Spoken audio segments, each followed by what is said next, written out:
right, just want to make a go at a quick update on the AYK Radiant, man, and wish everyone happy Margarita Day. Yum yum. Okay, so this will be quick. I just about have this thing ready to go.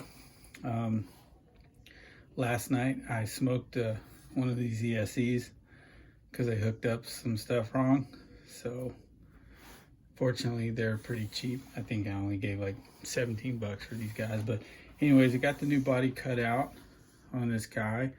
Pretty happy with how that turned out. I'm still scared to paint anything. Plus it's been a little too cold to try to paint stuff around here. So anyways, it's on there, good, trimmed out. But one thing I'm kind of concerned with, this doesn't, right now this side's kind of resting on the electronics, so it sort of sits still. But before the electronics were there, this thing was really wobbly, so I think I need some spacers or something. I don't know how it sat originally, if it came all the way down on the front gearbox or what. But anyways, okay, so got the electronics in it.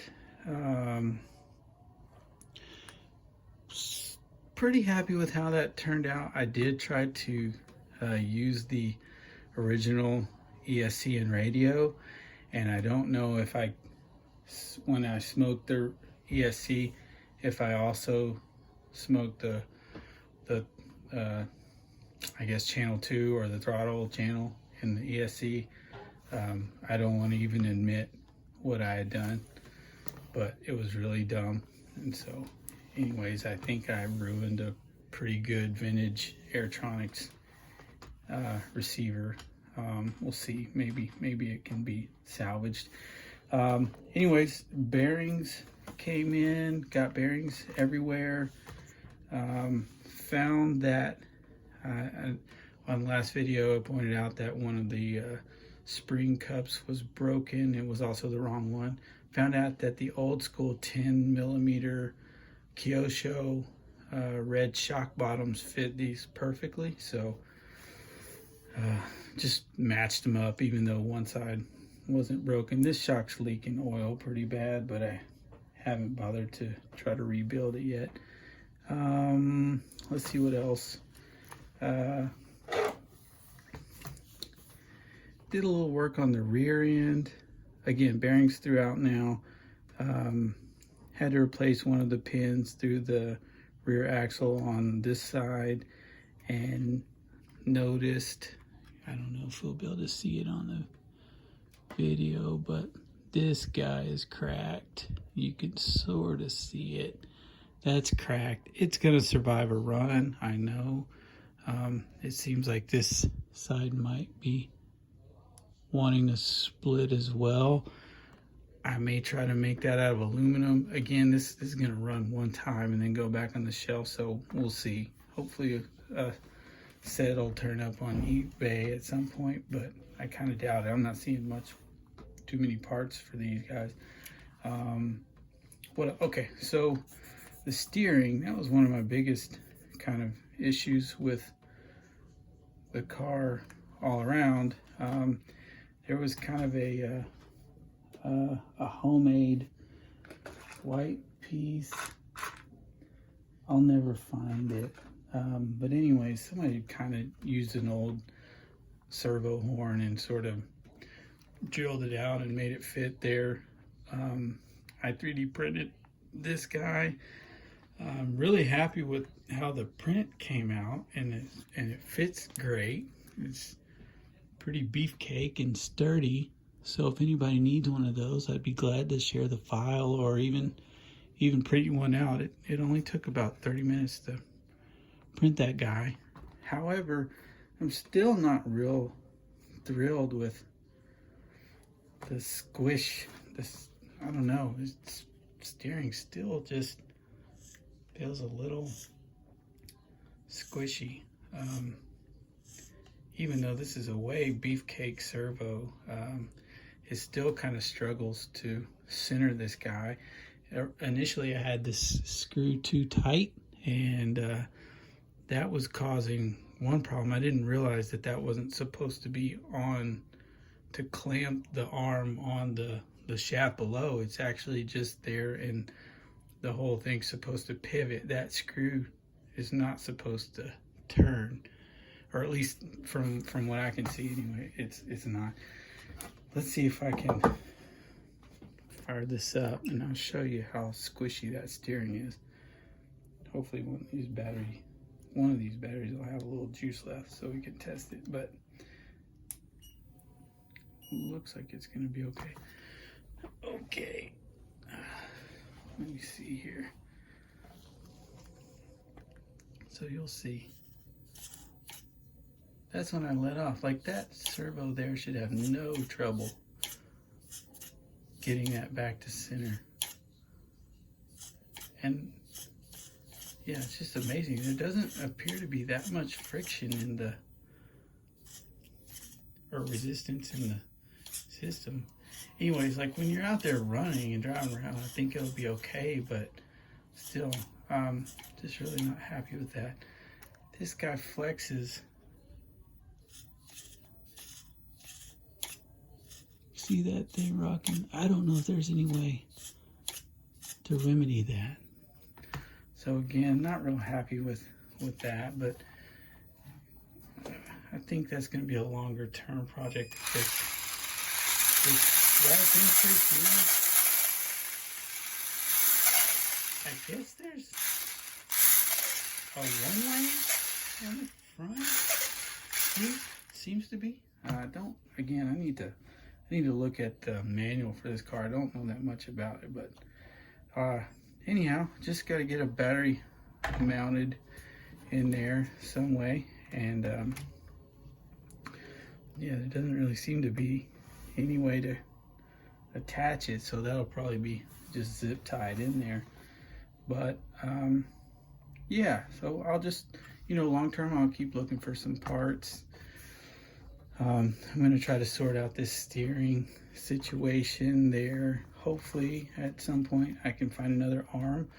I think a gentleman commented that he may be the source of this arm by Shapeways. And again, this thing's really beefcake. The only trouble was that I had I guess a stripped out hole for that bottom shock screw or shock mount anyways, but I think it's going to hold for a run.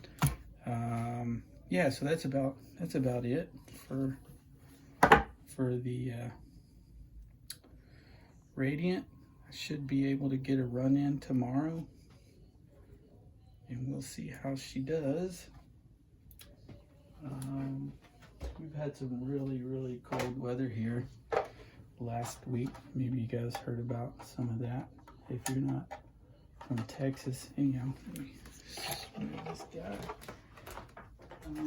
I guess the only other thing I'll add tonight is maybe a little update on the progress with the turbo Optima.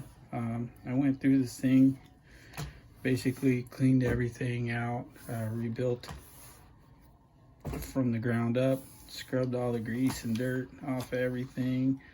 Hold on one second. Margarita break. This car was really filthy, but otherwise there was really nothing that needed to be repaired. I did have a new original front gearbox, so I went ahead and put that in, although there was really nothing wrong with the one that was in here. I didn't have a rear, but it didn't really need it. Yeah, the car was in great condition. I replaced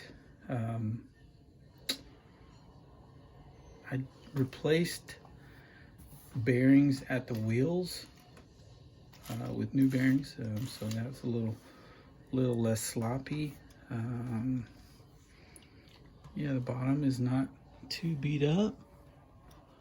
In pretty decent shape. All clean now. Ready to put some electronics in it. I have a new set of wheels. You guys, maybe you saw them on eBay. There's a set of chrome with the, I think it's OT66 and OT67 tires. Those should be here any day now. Can't wait to see this thing with those on it. It's gonna really bring the car up. And then I guess I need to look for a new body. But yeah, so we'll be seeing this guy for a run. I've had many Optimas, Turbo Optimas, Optima Mids, but I've never driven one, so I'm looking forward to that. Yeah, so there's that guy. Let's see. The mail came today. I got some new Avanti ball ends. I'm gonna put a set of these on the rear of the PB Max, but I promise you guys I wouldn't make any more PB Max in my videos, so probably won't see that. I may end up putting these on, some of these on some of the other cars. We'll see. I'm just kind of in love with these guys at the moment. They're just so beefcake. Although I mentioned they make a lot of noise. And then finally, last thing, I got these, I don't know how people are saying, Tinergy, 3000 milliamp nickel metal hydride cells. I got 7 of them. I'm going to attempt to solder these up into a saddle pack, hopefully for to be run in one of the Yokomos. I'm sure it'll just be the I don't know, I may go for the YZ10 first, since it's already got most of the electronics in it. But we'll see. I'm really hoping that I don't screw this up. I have a feeling this is gonna go badly. At least these, I guess, I don't know if you call it a terminal or a whatever. They're kind of long. They give you some length from the spot where it actually, where it actually connects to the battery. So you got some length there. Hopefully I won't overheat any of these guys when I'm soldering this thing together. And more so, I just hope I don't solder anything backwards and blow anything up. Yeah, that's really all I have for today's video. The mail's been really slow, bumming me out, but it is what it is. And that's that. And I'll see you guys with a running video for the Radiant next. Thanks for watching.